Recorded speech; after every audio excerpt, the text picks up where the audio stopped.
your love when things start slowing down. I know you got me, baby.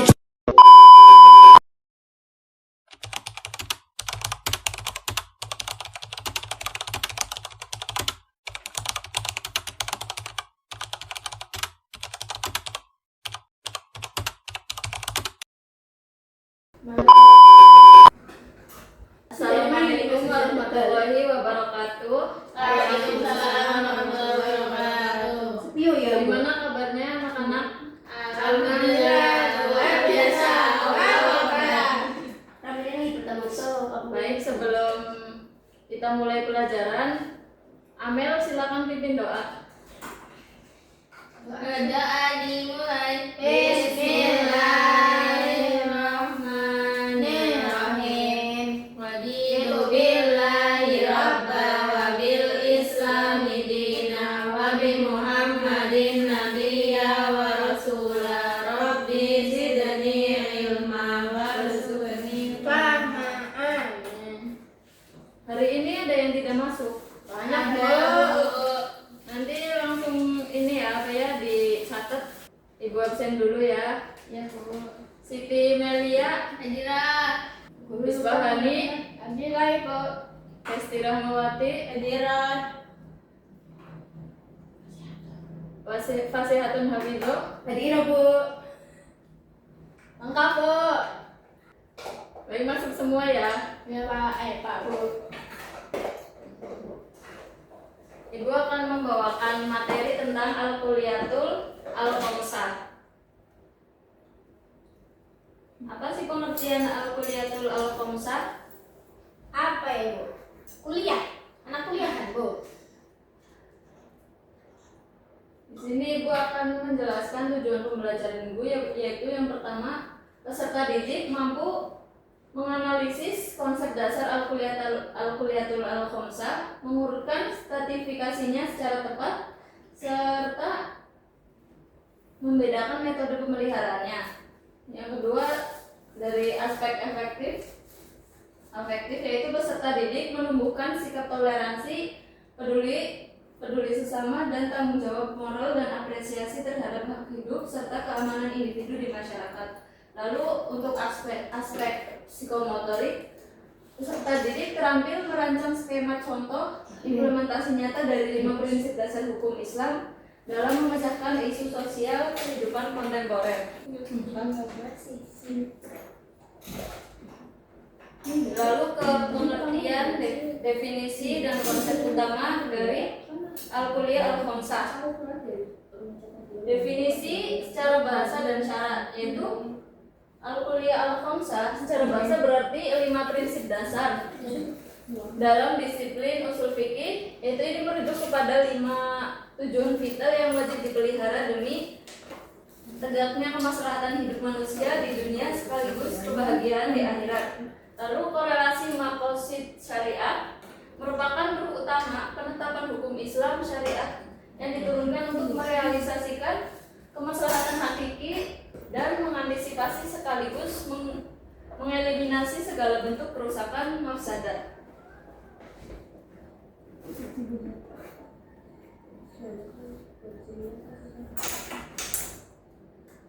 Urutan stratifikasi prioritas yang pertama ada ad-din, yaitu memelihara eksistensi keyakinan agama atau menjaga agama. Lalu ada an-nafs, yaitu menjaga hak hidup dan jiwa raga. Lalu ada al-aql atau melindungi fungsi akal dan pikiran. Yang keempat ada an-nasl, yaitu menjaga kehormatan atau nasab dan keturunan. Dan terakhir ada al-mal, yaitu melindungi hak kepemilikan atau melindungi harta. 5 prinsip dasar yang ditegakkan dalam agama Islam. Yang pertama ada ad-din, menjaga agama. Contohnya gimana? Agama menjadi pilar besar dari eksistensi manusia. Menjaga agama diposisikan pada urutan utama karena merupakan tujuan dasar penciptaan manusia di bumi menurut Quran surat Az-Zariyat ayat 56. Lalu gimana sih cara manifestasi nyatanya atau mempraktekannya, yaitu pertama menegakkan peribadahan pokok atau rukun Islam, yaitu menjalankan kelima rukun Islam Di sini ada yang lupa sama rukun Islam. Rukun Islam. Apa yang Rukun Islam yang pertama, Syahadat. 2, Salat. 3, Zakat. 4, Puasa. 5, Haji.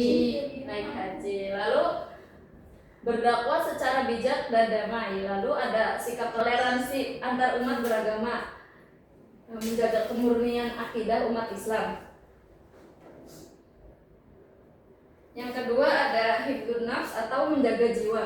Islam menjamin secara mutlak hak hidup setiap manusia tanpa memandang latar belakangnya. Nyawa manusia jauh lebih suci dan bernilai dibanding materi duniawi manapun atau apapun. Hifdzun nafs yaitu menjaga jiwa. Contoh penerapan hifdzun nafs. Yang pertama, larangan keras membunuh tanpa dasar hukum yang hak. Apa sih maksudnya di sini? Membunuh tanpa dasar hukum. Jadi kayak kasus yang marak sekarang itu banyak pembunuhan yang apa sih, didasari hal-hal yang tidak penting atau dendam. Lalu syariat qisas untuk meminimalisasi tindak kejahatan jiwa. Jadi qisas itu hukum bagi orang yang melakukan kejahatan jiwa seperti membunuh, lalu memenuhi hak dasar berupa pangan, sandang, dan papan. Yang terakhir, saling tolong menolong melalui program filantropi atau zakat dan sedekah. Yang ketiga ada hifdzul aql atau menjaga akal. Akal yaitu anugerah yang membedakan manusia dari makhluk lainnya. Hukum Islam melindungi akal dari kemerosotan fungsional dan intelektual. Langkah pemeliharaan akal yang pertama, kewajiban menuntut ilmu sepanjang hayat. Nah, kita diwajibkan menuntut ilmu dari dalam perut ibu sampai ke liang lahat. Nah, itu bisa membuktikan betapa pentingnya pendidikan di kehidupan kita yang lalu menjamin kebebasan berpikir yang sehat dan konstruktif. Yang ketiga, larangan keras yaitu mengonsumsi khamr, narkoba serta paparan pornografi yang merusak struktur saraf otak. Jadi untuk menjaga akal, kita tidak boleh mengonsumsi khamr karena khamr itu mengandung zat-zat yang bisa membahayakan saraf-saraf otak. Juga kita tidak boleh mengonsumsi narkoba lalu menonton pornografi karena merusak struktur saraf otak yang merusak akal. Yang keempat ada hifdzun nafs atau menjaga keturunan. Tujuan utama dari prinsip hifdzun nafs yaitu melestarikan siklus generasi manusia secara terhormat, sah, beradab, dan bertanggung jawab di bawah ikatan pernikahan. Poin pokok syariat yang pertama, pernikahan sebagai satu-satunya jalan legal untuk membina rumah tangga. Jadi kita ketika ingin membangun sebuah hubungan pernikahan, ya salah satunya dengan membina rumah tangga, jangan pacaran ya anak-anak. Terus larangan untuk berzina karena menjaga kesucian atau silsilah nasab. Yang ketiga, kewajiban mengasuh, menafkahi, dan mendidik anak-anak agar berakhlak mulia. Yang terakhir ada hifdzul mal atau menjaga harta. Karena harta adalah titipan Allah yang berfungsi sebagai penopang kehidupan, jembatan ibadah, dan kemandirian ekonomi secara berkeadilan. Jadi kita wajib menjaga harta.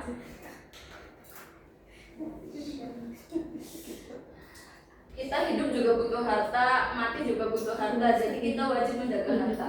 Aturan regulasi ekonomi Islam yang pertama, kewajiban mencari nafkah melalui jalan yang halal, yaitu kita mencari kerjaan yang halal dan tidak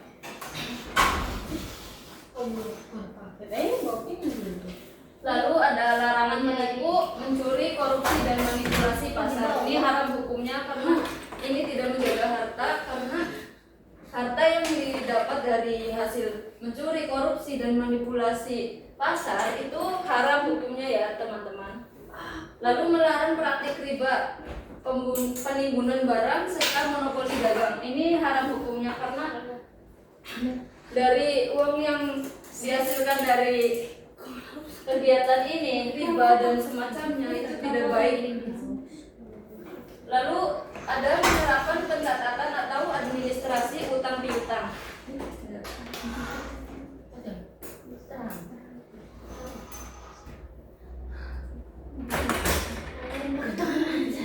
Gak bisa, itu bisa. Udah itu. Ada metode pemeliharaan dua dimensi. Yang pertama, menurut aspek dasar agama adin, lalu ada nihayat al-wujud, yaitu konstruksi atau pemeliharaan. Jadi kayak contohnya. Terus ada min nihayati al-adam atau preventif atau pencegahan. Jadi ini ada agama atau adin, yaitu pemeliharaannya melalui sholat, zakat, dan mempelajari akidah.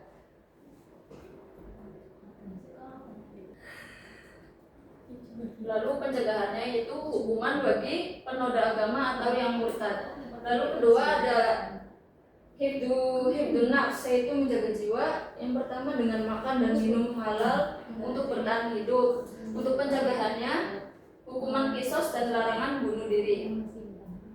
Yang ketiga ada hifdul aql atau menjaga akal, itu menuntut ilmu dan meneliti.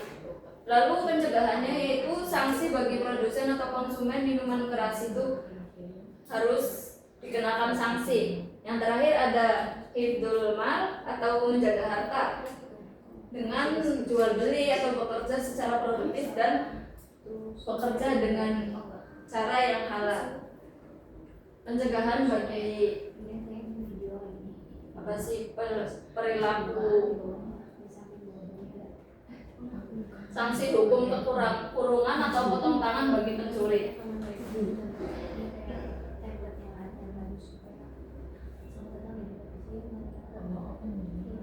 Lalu ini ada hikmah penerapan di masyarakat, menerapkan al-qudiyatul khamsah. Yang pertama, ketertiban dan kedamaian sosial, menciptakan ruang hidup masyarakat yang bebas dari rasa takut terhadap ancaman kriminalitas, membentuk karakter terpuji. Yang pertama yaitu membina generasi yang jujur, amanah, berpendidikan tinggi, sehat akal, dan peduli kesejahteraan sesama.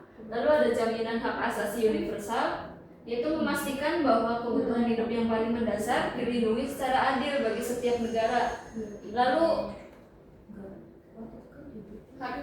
mencapai kebahagiaan yang hakiki atau falah, menyelaraskan tindakan duniawi agar senantiasa mendatangkan keberkahan hidup lahir dan batin hingga di akhirat kelak.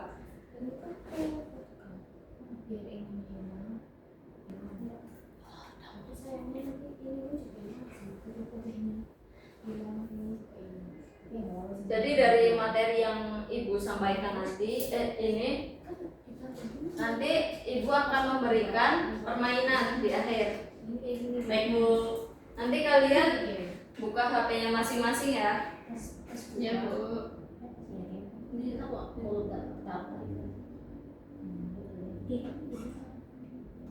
Kalian masuk ke website Gimkit. Ya Gimkit. Belum nanti belum. Udah bisa kan? Bisa. Kayak mau orang bisa bermain gitu. Nanti tampilan awalnya gini, terus kalian langsung bisa join langsung ya, jangan ketik yang ini, tapi langsung join aja nggak apa-apa.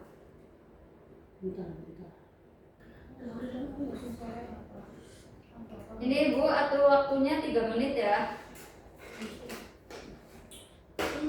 Kodenya Bu. Ini aku jadi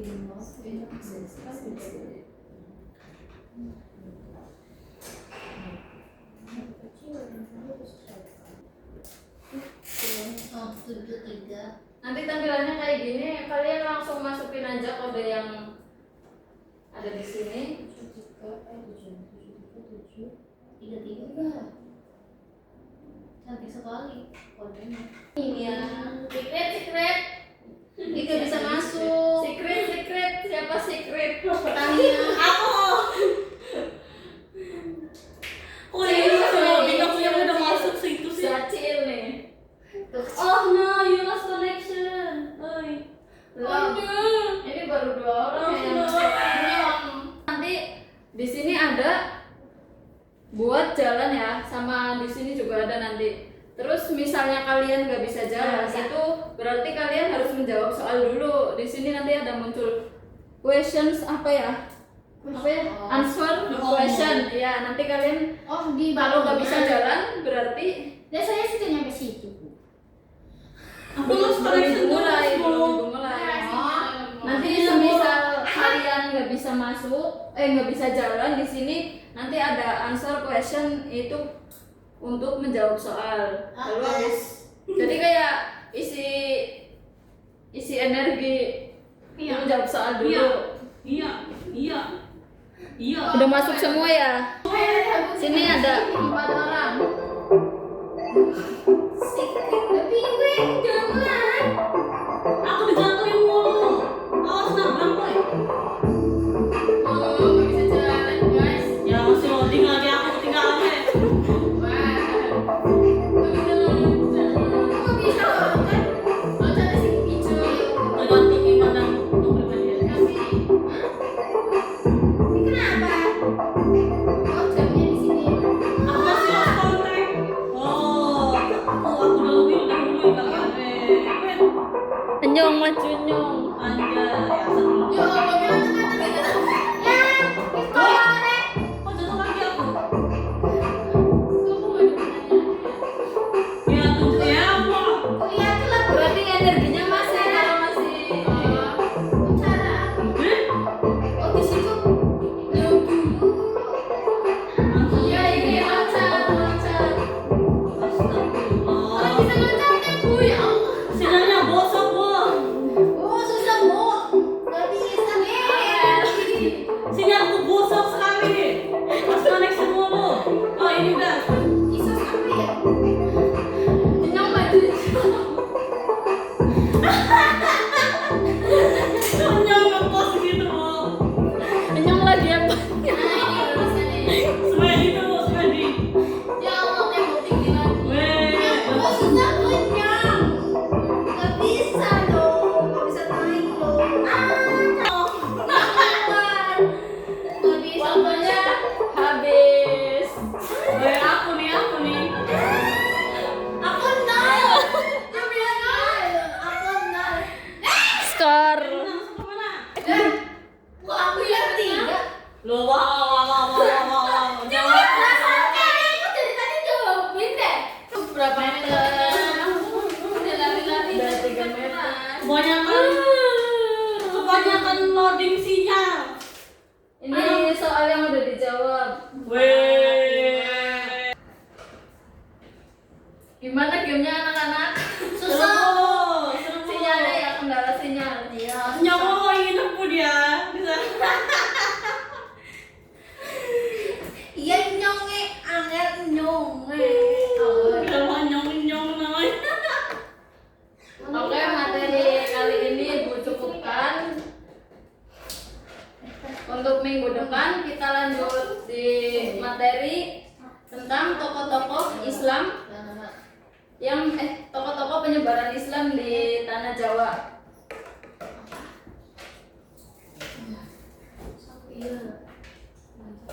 Langsung udah. Ya. Ibu akhiri pelajaran kali ini. Assalamualaikum warahmatullahi wabarakatuh. Waalaikumsalam warahmatullahi wabarakatuh. Sampai jumpa minggu depan, guys.